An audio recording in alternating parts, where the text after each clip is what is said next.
Right. Okay. Another type of question, let's we discuss here. Now, here they tell us to make y has subject. Actually, this is not that much deal making subject, but here something special, because now they tell us to make y has subject, right? And y has in two places. Here you can see here y has, here y has, right? So how to do? Keep in mind, when you got this type of question, you have to come to one situation like this. You will have two y and again y, something with the y, and you should factorize. That means y should get to outside and like that, because you have to make here y subject and y has in two place. You need to get only one y. Keep mind in that. That means when you have two place this y, you should get to one place it, and y get to outside, make has only one y. Now in focus, you have to focus in that mind with that thing. And now let's start to do this question.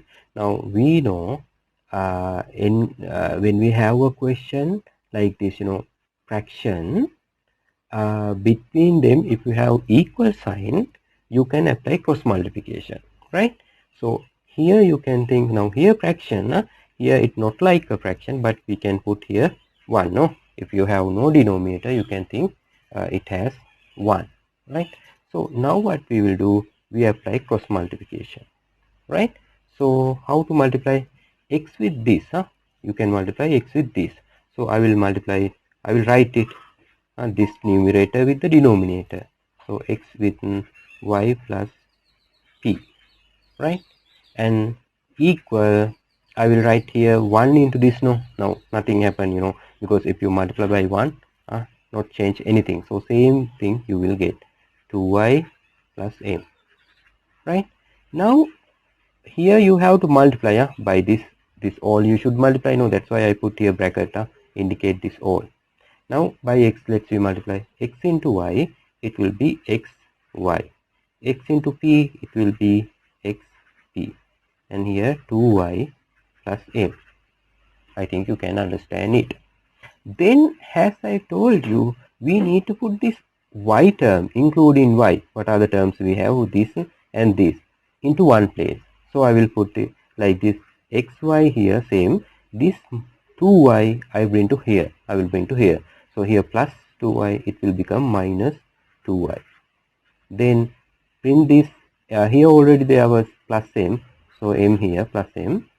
When you bring this plus xp to this side, it will be minus xp, right? That's the idea. Now here, this is the situation I told you. Now y has in two place. Now we go to one place, that both terms. Now what I need to do, factorize here. Y get to outside, because it is common, right? Now here remainder is x, here remainder is minus 2, right? Then equal here m minus xp. Now what to do? Very simple. You need to make y subject. Now you have to remove this part. Now you can think like this way, 2x equal 6. What we will do normally, divide both sides by 2. That's the rule. If you need to remove this 2, you can divide this side by 2, then 2 cut, it will become 1. But you can't divide only one side, you should divide other side. It's like that. Here also, to remove this bracket, divide this side by x minus 2, and this side also x minus 2. Then this to this cut, here will be just y, here will be m minus xp over x minus 2, right? This is the answer, right? So here try to remember, if you have two places, they tell to make subject this letter, and that letter you have in two places, you must do this type of working, factorize thing. Keep mind that, right? And according to that, you have to start the question, because sometimes maybe cross multiplication, sometimes different. But this is a main point you should come when you have this type of question.